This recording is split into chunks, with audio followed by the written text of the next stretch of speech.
Welcome to another CEO Wisdom podcast with Aaron Ardiri. Aaron is an IoT security visionary in mobile solutions and software development. He's the CEO of RIoT Secure. So we're going to talk about software, his time at BlackBerry and a bunch of other companies. Interesting guy altogether. This pod is brought to you by podpire.com. If you want to start your own podcast, if you want to scale it, if you want to monetize your podcast, go to podpire.com. Aaron, welcome to the pod. Tell me a bit more about yourself and what you're up to nowadays. All right, yeah. So I'm actually born in Australia. So I'm actually in Australia right now, hence the dark. But I grew up in a little town called Perth, in Australia, Western Australia. I got my degree, and I think like most Gen X CEOs these days, I kind of started working with computers when I was very young. So Commodore 64, stuff like that.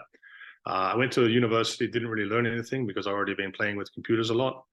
I had the unique opportunity of actually having the opportunity to, after my degree finished, of moving to Sweden, and that kind of gave me the opportunity to start working with, pushing Java as a programming language for students. This was when Java just came out, so this is back in 1999, and it also got me into like the PDA handheld space. That eventually led me into mobile, and of course into embedded systems. So. And I basically, like I said, we've got an interesting history, and I'd love to go through it with you. So, Right. And what are you up to nowadays? Like what's occupying your time? so I retired when I was 38. Believe it or not, I was one of those lucky engineers who was part of a company that was acquired, and I had a 2-year stint at BlackBerry, where very interesting, but very challenging for someone of my type of mindset, being an entrepreneur. So I actually decided I'm done. I had a nice bit of cash. I decided to build a house in Australia.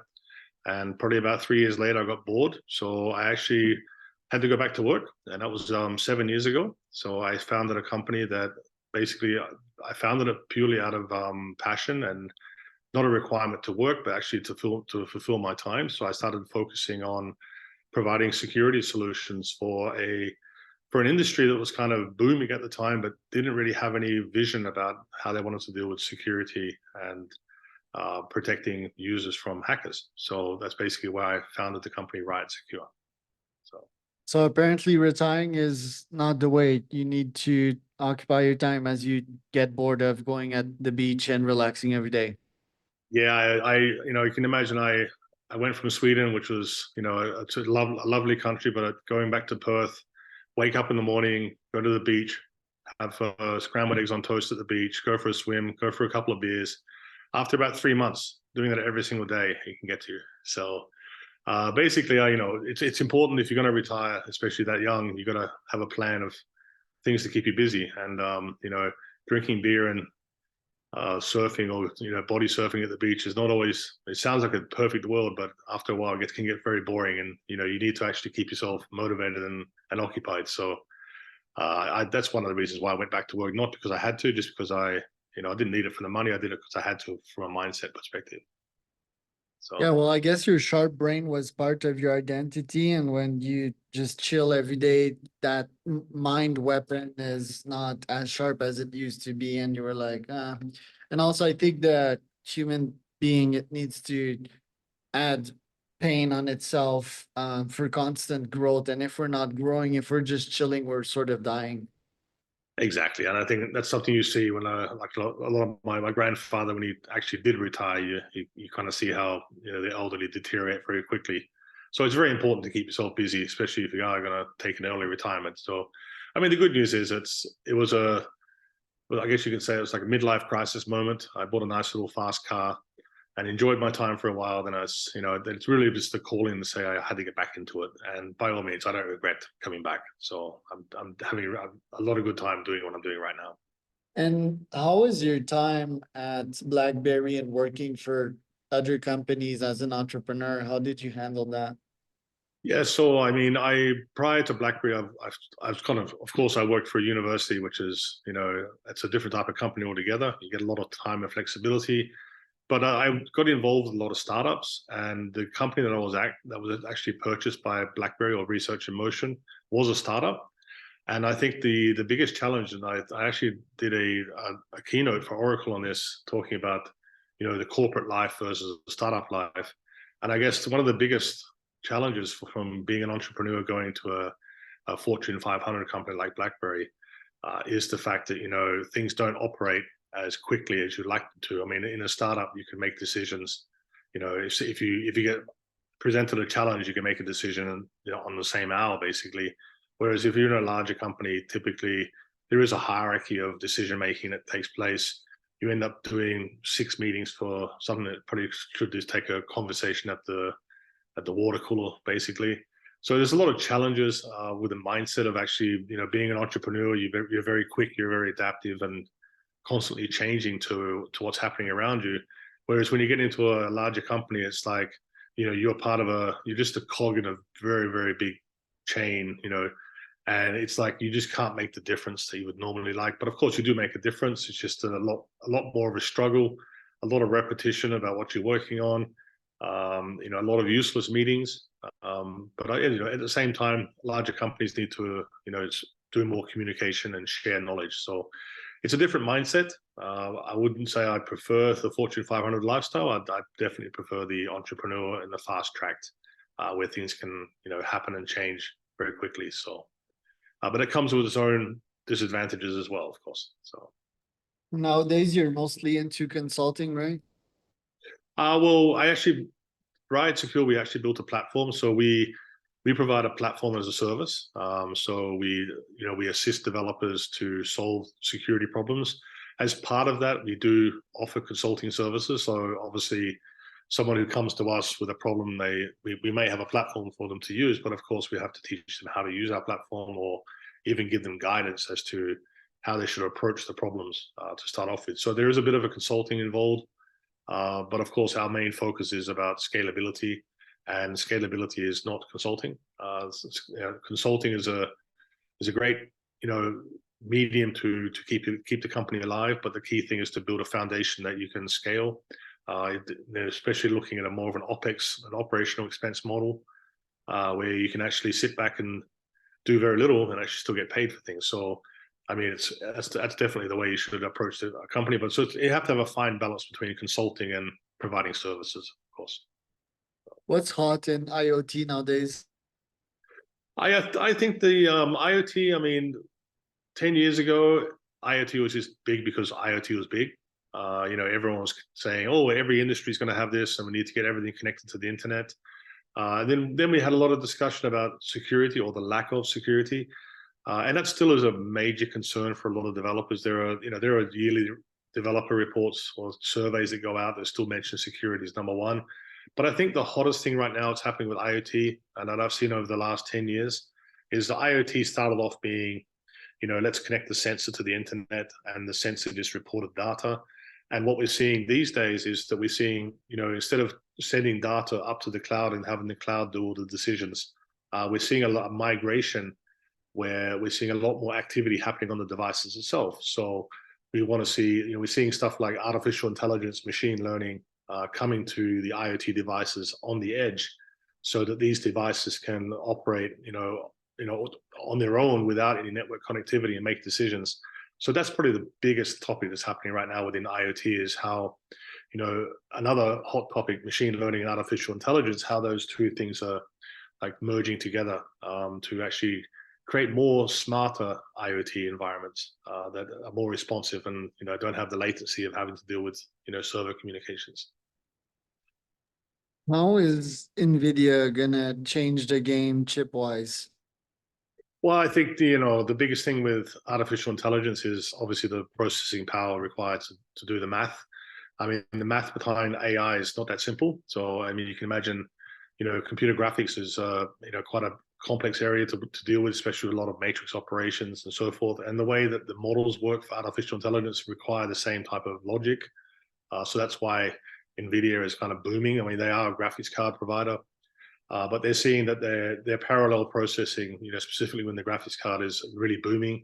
I mean, we wouldn't see that type of parallelism on an IoT device, especially the embedded systems. But we see that Nvidia is going to have a huge role when it comes to some of the larger AI models that are being implemented on the server side, such as like things like ChatGPT and so forth. I mean, this is just a start, right? I mean, there's so much that can happen from this, and I've just seen over the years how Nvidia has just surpassed Intel when it comes to stock price, mainly because of this whole boom with AI.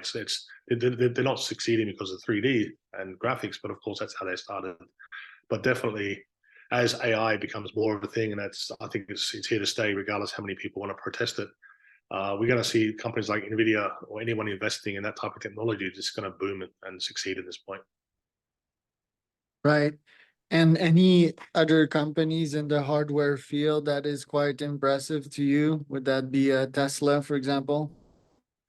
I mean, everyone wants an electric car. Actually, I did buy myself an electric car. I mean, electric cars are fun. I mean, more importantly, I'm a petrol head. I'm a Gen Z guy who, I had my first Alfa Romeo and Fiat when I grew up.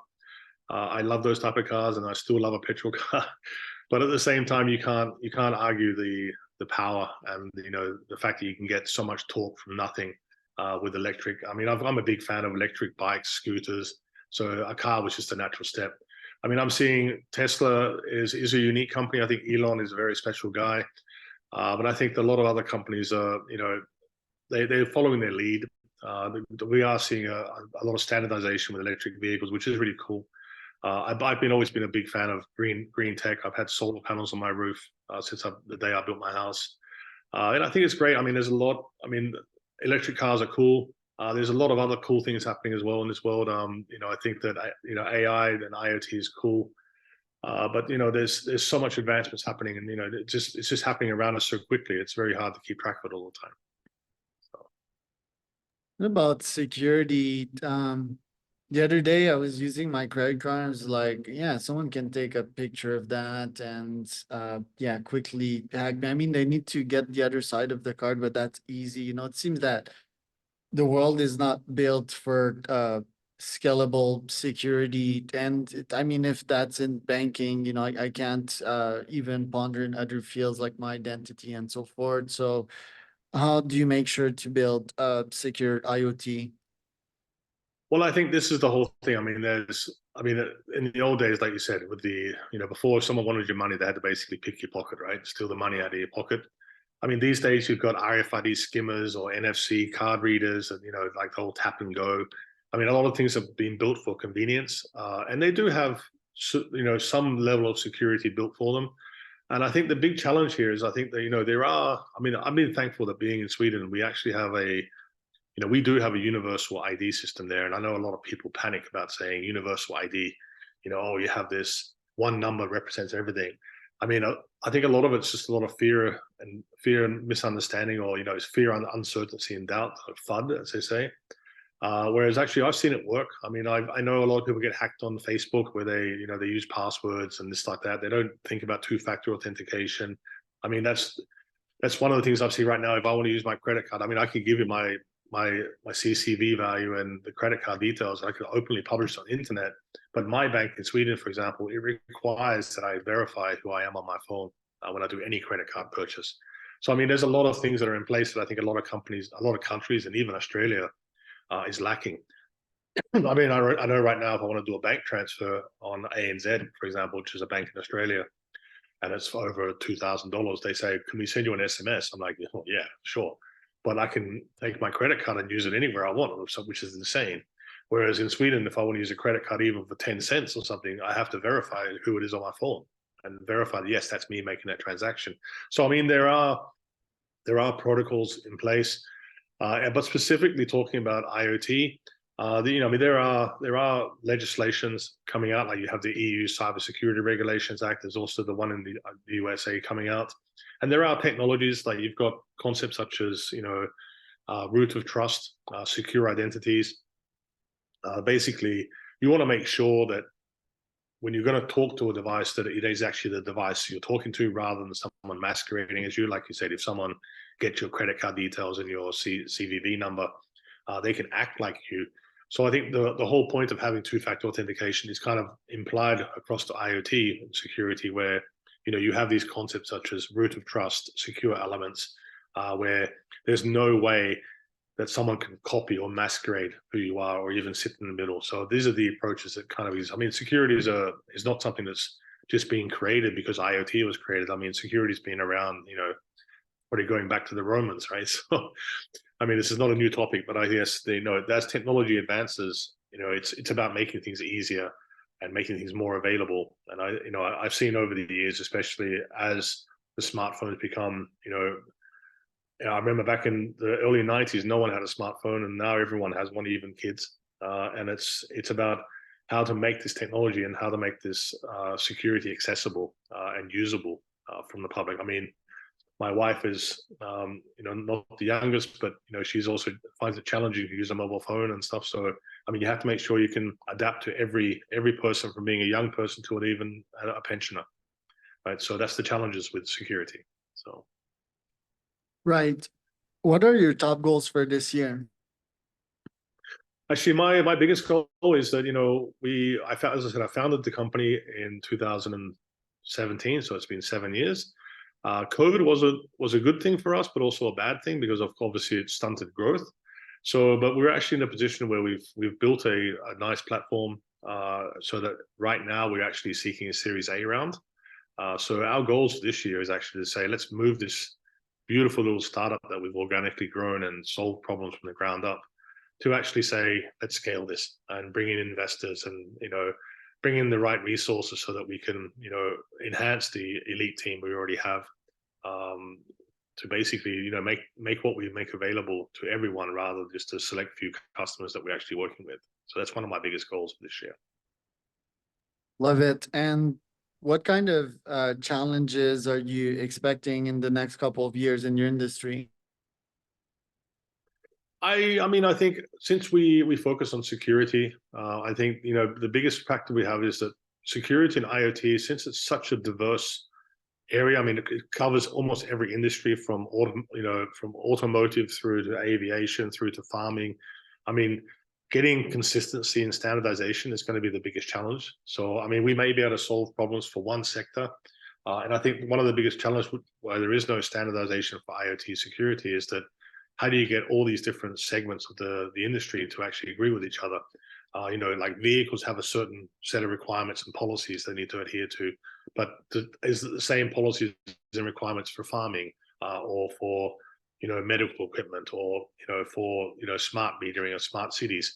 So the biggest challenges that I see is how do we get this massive industry to align and to actually help define consistency and standards, or at least recommendations that can build the foundations to actually make everyone operate on the same plane. Because effectively right now with IoT, we have 20 or 30 different silos of each different industry doing their own thing, and that's just not going to work in the long term, especially if you want interoperability between the different environments. So that's a big challenge. Right. And where can people find out more about you online, Aaron? Sorry. Where can people find out more about you? I mean, definitely they can check out the company. It's on riotsecure.se, or riotsecure.com.net.org. But I have a pretty detailed LinkedIn profile, but also my own personal website, which I basically used to be a gaming website when I was much younger, but I've actually used it now to dump information about what I work with and what I do, which is my website, which is www.ardiri.com. So yeah, there's a lot of information online. I'm actually been quite active the last couple of months, promoting my company and working with PR agencies and so forth. So I'm pretty sure someone's seen my name somewhere.